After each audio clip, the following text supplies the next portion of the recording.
Good afternoon, viewers. My name is Java Roy. Like earlier, I meant to say pre-COVID time, we have again started our Facebook live education session. I know last year was very tough for all of us. It was even tougher for us, for the frontline workers, because we used to come for work every single day. We also have lost one of our doctor due to COVID. However, the time looks better and we just hope and pray that we all stay safe and healthy. Today we will discuss some unconventional health disease which in spite of regular exercises or diets can occur. Thanks to many of you who have responded to our queries after my last Facebook Live, and we today have almost 21 questions to answer, Doctor. We'll do it. And we'll try to address it today. Those who have not written to us and want to raise any issues can do so. We will try to accommodate and address it. And we also have our video consultation also sitting at the comfort of your home. You can consult to our doctors any of your health issues. So let me introduce our consultant cardiologist, Dr. Shyam Sundar, to you. Dr. Shyam Sundar is a consultant in interventional cardiology with Sagar Hospitals, Bangalore. Dr. Shyam Sundar has completed his MBBS from Colonel Medical College. Upon graduation, he obtained an MD in pediatrics from the same college and DM in cardiology from Sri Chitra Tirunal Institute of Medical Science and Technology, Trivandrum. He has practiced cardiology at several eminent hospitals like Wockhardt, Fortis, Malia, and Agari Hospital, and has also worked as an assistant professor of cardiology in Sri Chitra Tirunal Institute for Medical Science and Technology, Trivandrum. His area of interest are diagnostic cardiac catheterization and intervention, PTCA, PTA, and balloon valvotomics, pediatric CATs and intervention, ASD, VSD, PTA device closures, pacemaker, ICD, CRT implantations, and peripheral angioplasty and stenting. Good afternoon, Doctor. Good afternoon. So actually, on our last episode, we had said that some unconventional heart disease which can occur. So we have received almost about 21 queries. So let me just start one by one. What causes cardiac arrest and what are the features of cardiac arrest? See, when you refer cardiac arrest, what it means is heart has totally stopped. So there are two types of cardiac arrest.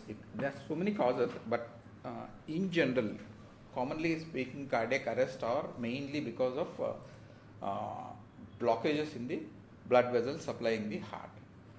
There are two types of cardiac arrest. One is arrhythmic cardiac arrest. Arrhythmic cardiac arrest means the heart functions, or basically heart has to pump the blood to the other organs. It is not able to pump the blood because heart rate is going very, very fast, more than 400 or 500 per minute. In such a situation, we call this as a ventricular fibrillation. So many cardiac arrests are because of ventricular fibrillation. This is again, majority of the times, there are so many causes for this, but majority of the times this is because of the blockages in the blood supply to the heart. There are so many other causes like a renal failure and blood loss for this cardiac arrest, but common or majority of the times it is because arrhythmias or ventricular fibrillation leading to the cardiac arrest.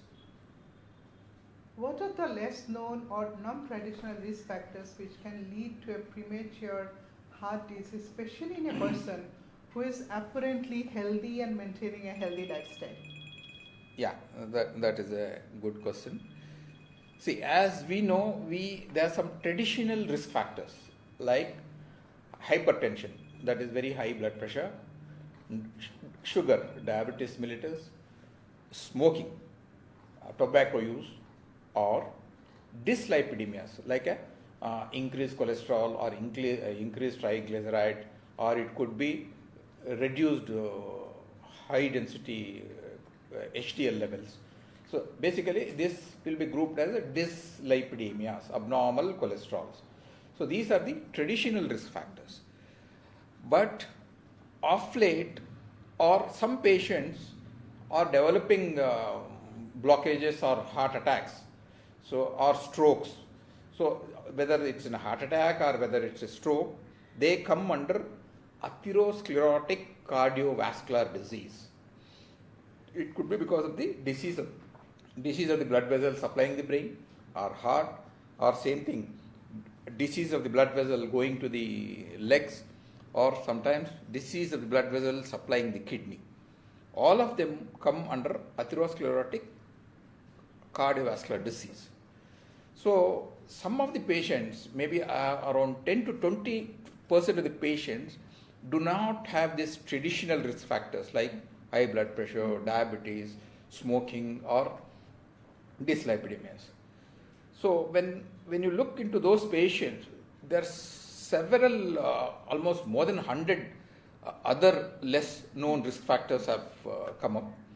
But among them, some of the important risk factors we look into, or we have to look into, are: one is premature coronary artery disease, premature atherosclerotic vascular disease in the families. Okay.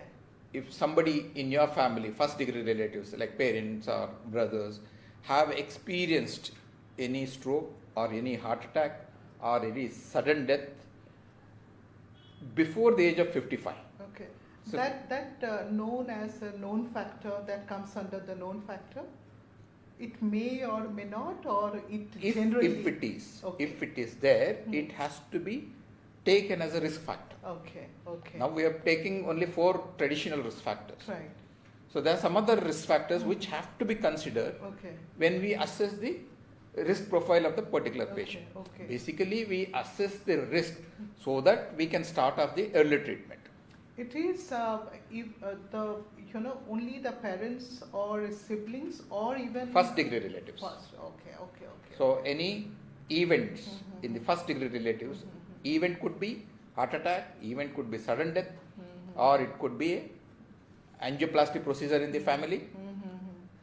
Importantly, less than 55 years age group. That is called premature disease in the family. What it says is, if there was a premature disease in the family, there is all the very, very high chances of getting transmitted to the siblings. Some of the risk factors we used to see in other than traditional are high sensitivity CRP. This is an inflammatory marker which again is not routinely checked up. Third thing is an ankle brachial index. Ankle brachial index is basically pressure difference between the leg and the arms. Okay. So normally pressures will be a little higher in the legs than the arms. When there is subtle disease developing in the blood vessels of the leg, so pressure slightly will be lower than the arms. Okay. So this is one of the early signs. Again, it possibly tells us the same disease is happening in the heart or brain. That's called ankle brachial index. Other non-traditional risk factors could be calcium development in the blood vessels of the heart. So I just want to reiterate again that if any pains happens on the left thighs or right thighs somewhere, and also onto the arm, does that consider as an blood?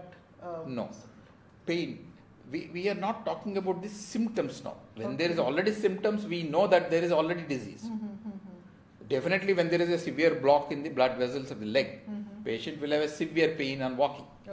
That is not picking up at early stage. This is picking up of the disease already which is manifest. So when we say risk factor pickup, these are generally picked up during a routine examination. So first signs of development of the disease in the leg is pressure check blood pressure checked in the legs Okay. slightly will be lesser than the arms. Okay. Okay. Okay. So many times these are not routinely practiced in the True, clinical true, setup. true. Nobody checks blood pressure in the legs. Nobody checks that. Mm. Yeah. So this is getting more and more importance now. Mm-hmm. So ankle brachial index is one of the Mm-hmm. risk factor Okay. for the heart disease. So, those who have, as you said that, in the first level of the relatives, they have, less than 55 years of age, they have this heart disease. So, can they, while they have gone for a routine test or something to the doctor, can they say, suggest to check the blood pressure of the leg also? Of course. They Of can. course. Okay. So ideally, physician has to do that. Mm-hmm. But when somebody patient volunteers, yes, definitely it will be looked into. Okay, okay. So is there something very new for all of us that those who have the family history, please go and check your Ankle that- brachial index. Yes, the pressure on your leg as well. This is something very new. I was not aware of that. Okay, so what specific test would you advise for otherwise normal person who look for such non-traditional risk factors? So specific tests, as you know, for traditional risk factors, we know that checking the sugar, checking the cholesterol levels, and history, asking the patient about the history of smoking, Right. and checking the BP. So when we say non-traditional risk factors, like I already said, CRP levels, that's a lab test where you assess the inflammatory markers, Mm-hmm. that there is a lot of inflammation going on in the body. Right. It's just a simple blood test. Then I already told you about the checking the blood pressure in the legs, Mm-hmm. where it indicates that there is an early disease developing in the legs, Right. ankle brachial index. Other thing is, similarly, there are some tests called carotid artery Doppler. Right. So basically, Yeah. we are checking whether any disease sitting in the blood vessel supplying the brain. Mm-hmm, mm-hmm. There also we can measure the thickness of the blood vessel. Mm-hmm, mm-hmm. If it is little bit unusually high, Mm-hmm. that's again one of the early signs that patient is developing the disease. Right. Before the onset of any of the symptoms, probably we are picking up this disease almost 5 to 10 years before he develops the okay. disease. Okay. Okay. So there are so many other lab parameters like checking for the homocysteine levels or ApoB levels. There's almost 50 to 100 parameters are there, but commonly checked parameters are the ankle brachial index and carotid intima medial thickness and high sensitivity CRP. These are very much validated to assess the risk in future. Sure. What is the lifestyle modification, as you have already mentioned that in the diet and no smoking, etc. Apart from that, anything? Modification, nothing apart from diet. It always first is a diet, next is a weight, and third is exercise. All of these are interrelated. Mm-hmm. Like if you take care of diet, it will show up on your weight. Again, exercise, there are interrelated, and these are the lifestyle modification. Nothing else is there. And when you come to what diet and all, I think it's not in beyond this. So what do you suggest that when a person should start all this, like late 20s or early 30s or when? Because we know that when in the colleges or something, they do not do all this mostly. And people start doing probably the exercise and all those stuff. So when they see some kind of uneasiness or some indication of blood pressure or sugar or something, then they start realizing the importance of exercise or diet. So what do you suggest? Correct. See, But then by that time already the disease have started. We see so many young patients who are into just past into 20 and 30s, Right. though they look BMI is normal, BMI is body mass index. Though we cannot really, when they look at them, we may not be really label them as an obese, but many of them have a truncal obesity, right? That is a waist hip ratio. Right. Waist hip ratio is high, Right. and many of them are not exercising. Yes. So this group of patients, yes, they have to start exercising from 20 age onwards. And if you ask me what type of exercise, there is nothing like type of exercise, because they are all young. They should go to actually gym and get trained. So maximum exercise possible, whatever time permits them. And take care of this abdominal obesity, abdominal fat. That is very, very bad for the heart. Though overall they may not look very obese, but if you measure abdominal fat, objectively is measured by a CT scan. Okay. Some of the patients, though even abdominally they may not, girth is not very high, when you check the CT scan, there are a lot of fat deposits are there. So that is abdominal obesity itself as an independent risk factor other than the weight. A very novice question, like how does the heart stop in the cardiac arrest when the arrest happens? Again, there are two types of arrest, I already told you. One is arrhythmic arrest.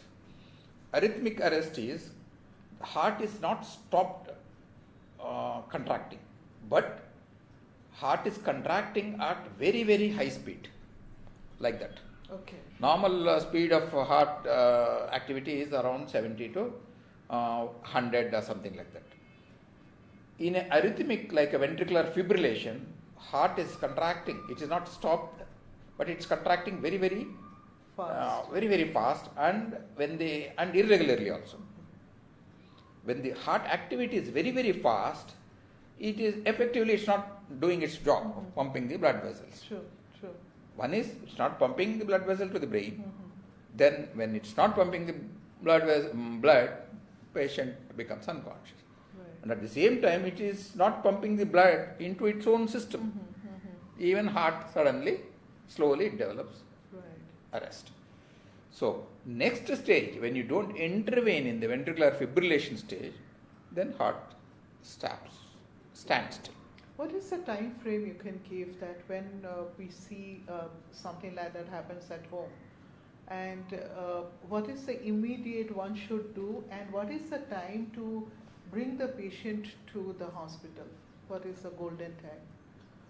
Golden time, ventricular fibrillation, when it happens, golden time is only 3 to 5 minutes. There is no chance of patient survival if patient develops ventricular fibrillation, if he is not received any shock. Only treatment which can save the patient in a ventricular fibrillation is a electrical shock. Okay. Other than that, there is no way of bringing the patient to the life. Right. Some rare patients can survive. Sometimes they respond to thump, Right. sudden thump on the heart, and then heart becomes normal. So we call it a thump version instead of electrical version. One sudden blow on the heart, and then continue the cardiopulmonary resuscitation, like artificial breathing and all that.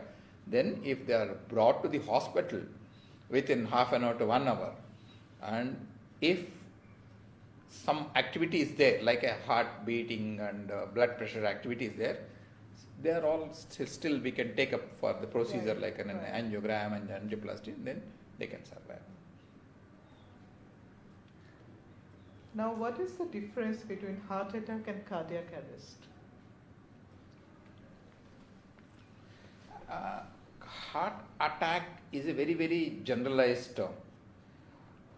So, for example, heart attack can be silent, means you never know whether you suffered the heart attack. So there are the other extreme, like a silent heart attack. So you never know.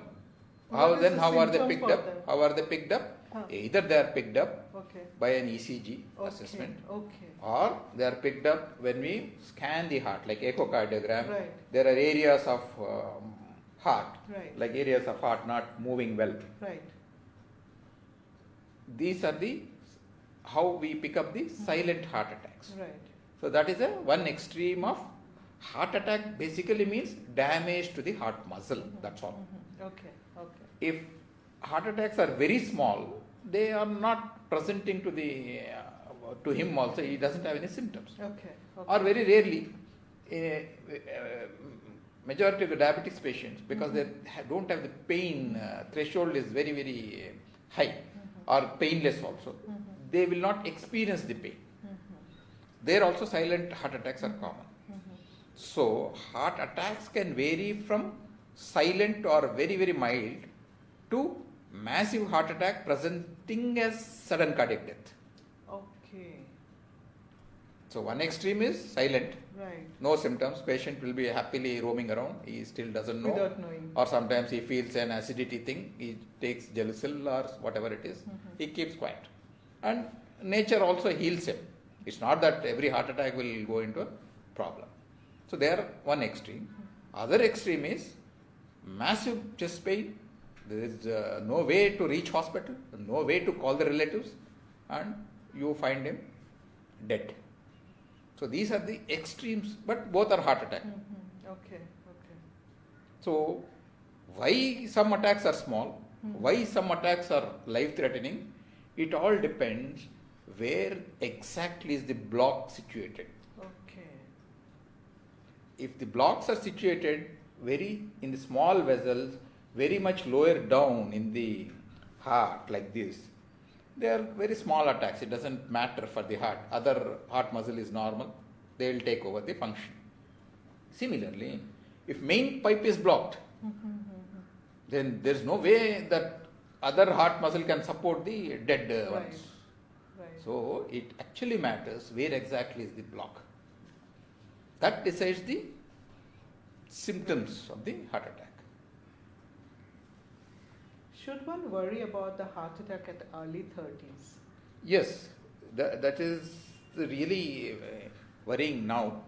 Again, it comes to nowadays, stress is another important risk factors that we didn't discuss. Stress is another important risk factors. Stress is supposed to, again, there are so many complex pathways how stress can trigger. See, for example, the blockages in the heart, they develop quite early. It is not that blockages, for example, if one does the angiogram and picks up the block at 40 or 50 years, blockage is not happened at that age. Sure. The onset of blockage nowadays, they are telling it is from the age of 10 years. Oh, okay. It has been there since long time. So these blockages, many of them are called stable blocks. Means nothing happens. So what? So block is there, it is stable. But sometimes the events like sudden stress, emotional stress, can make the stable block unstable. When the block or that block, this is the block. Okay. When the block becomes unstable, so this unstable, all the blood will come and collect there. Then they develop the heart attack. Okay. Okay. So, other reason for a young fellow to having heart attack is a smoking history. So, some of these patients, heavy smokers, there won't be any blockages. Actually, blood vessels are completely normal. Okay. But smoking in those patients can make the heart go into spasm, Yes. because these are all elastic structures. They can constrict, they can dilate, depending on the stress levels, depending on the emotional quotient. So when it constricts like this, it is equivalent to like a block only, though there is no cholesterol deposition. So this is another important risk factor of heart attacks in a young fellow. So stress, smoking, and of course lack of Lifestyle, exercise yeah. and all that. What is the male-female ratio when it comes to heart disease? Heart disease, definitely it's male sex more prominent, almost twice the female sex. So it's very much common in male. Yeah. So it is almost twice? Earlier also. Okay. Twice common. Onset of the heart attacks is earlier than females. Okay. To some extent, female hormones protect them from the heart attacks. Okay. Okay. And this incidence almost equalizes after the menopause. Okay. Okay. So only when that hormone estrogens protect the heart. Now we have seen in the recent past that athletes also having some kind of heart disease or the cardiac arrest. So someone has asked that do athlete people need any special test like CT coronary angiogram to detect any cardiac issue? If so, how often they can do the test? See, some of the important or causes which can cause sudden death in a so-called fit or athletes or marathon runners are, one is cardiomyopathy, hypertrophic cardiomyopathy we call that, where heart muscle will become very thick. That is a congenital disease. By birth it is there. But it will not manifest. And it will not manifest means it doesn't show the symptoms. Okay. So one of the symptom of hypertrophic cardiomyopathy is sudden death. That itself is a symptom. Right. Before that, you will not be having any symptom. So that is picked up by the echocardiogram. So hypertrophic cardiomyopathy, one of the common causes of sudden death or event in a athletic thing. Okay. Second thing is some of the plaques, mild plaques, as I already told you, which are not detected by the treadmill test or something like that. Some, if this plaque can become unstable, we call plaque rupture. Plaque itself will rupture and cause a heart attack. Okay. So this is another cause of sudden death. Third thing is some patients are prone for arrhythmias by birth. They are all called ECG abnormalities like a long QT syndrome or exercise induced ventricular fibrillation. I told you arrhythmia, ventricular fibrillation, where the heart beats very fast. Right. Exercise itself induces ventricular fibrillation. This is a electrical abnormality of the hearts. These are the causes. Whether they need a CT angiogram, yes, CT angiogram picks up only the plaques, not the electrical abnormalities or hypertrophic cardiomyopathy. Hypertrophic cardiomyopathy is picked up by the echo. Okay, so how often they need to do the echo? Echo once in a year as a routine checkup is fine. Okay. CT coronary angiogram or CT calcium is only done if there is a strong suspicion by the treating physician. No, they are not generally recommended as a screening tool for general population or athletes also. Okay. Okay. But if there is a slightest of suspicion, like a premature artery disease, premature disease in the families, yes, you can advise them to go for a CT scan. Okay. So, some doctors even recommend calcium scoring. How does it help? So calcium. I'm sorry, I can probably take one or two more questions out of that. Calcium scoring is like a CT scan of the blood vessels of the heart. Calcium scoring basically detects calcium deposition in the blood vessels of the heart. Again indicates there is some disease developing. Calcium scoring. So it is again when there is a strong suspicion like a family history of heart attacks, then yes, calcium scoring is recommended as a screening tool. Okay. And probably my last question, that does normal level of LDL can rule out further level of CAD events or any other test needed for the high risk patients? Yes. When we say normal LDLs, So there could be some other lipid fractions. So we have been thinking only LDL measured on a routine labs is a risk factor for the heart attack. But there are some LDL fractions in that. So in the LDL itself, there are several types of different LDLs, very small LDLs like that. They are not routinely done in the normal labs. Okay. Only in research labs they are done. Okay. So it is still possible. Some of the patients with a normal level of cholesterol seen on the reports still have a heart attack. Okay. But there's no way of it's only research labs where they measure the small LDL fractions. Otherwise, when we do, the normal, say, yearly health check and all this, so when there is a variance of, LDL, how careful we need to be as a normal patient who does not have much of the history of heart diseases in the family. No, whatever we measure as a routine lipid parameters, that should be enough. Okay. And plus other non-traditional risk factors, which like ankle brachial index, checking for the kidney function, where the creatinine levels are high. So, and then carotid thickness. Thickness, yes. All these will give clue whether he is developing the disease. Probably 5 years after. Earlier. So that to prevent the risk after 5 to 10 years. Right. So, I think we could not address, all the questions which are sent to us, but we tried mostly, and those who have sent the questions now, I'm sure that we will, after consultation with doctor, we will respond to you. The time is up, and thank you so much for your participation, and I hope it become, much educational. We become much aware of, how to tackle our heart properly.